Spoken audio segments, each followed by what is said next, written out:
Hello बच्चों, यहाँ प्रश्न x और y में संबंध ज्ञात कीजिए यदि बिंदु p x, y बिंदु a 1,4 और b ऋण 1,2 से समदुरुस्त है। तो चलिए इस प्रश्न को हल करते हैं।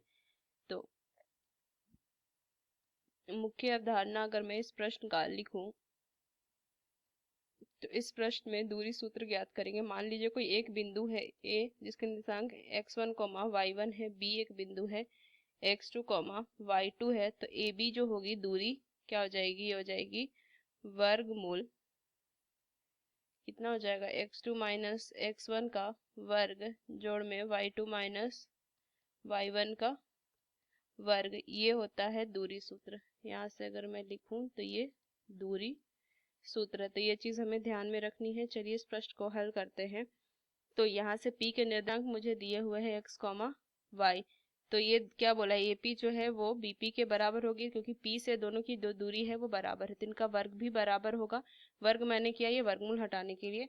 तो यहाँ से क्या लिखेंगे, हो जाएगा x माइनस 1 का वर्ग जोड़ में y माइनस 4 का वर्ग बराबर में x जोड़ 1 का वर्ग जोड़ में y माइनस 2 का वर्ग, ये लिखेंगे।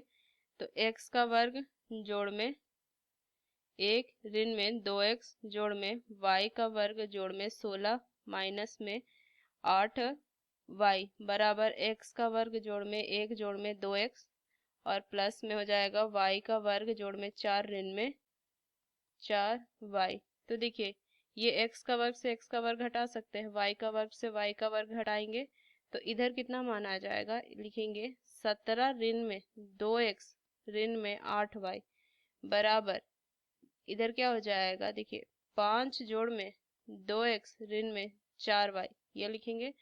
तो देखिए 5 को इधर लेके चल, यहाँ से क्या लिखेंगे, हो जाएगा माइनस में 4x माइनस में 4y जोड़ में 12 बराबर 0। तो x जोड़ में y ऋण में 3 बराबर, तो ये हो जाएगा x y में हमारा संबंध हमें ज्ञात करना था। ये इसका संबंध हो जाएगा x y में। तो इस मुख्य अवधारणा का इस्तेमाल करके हमने इस प्रश्न को हल किया। आशा करते हैं प्रश्न आपको समझ में आया। धन्यवाद।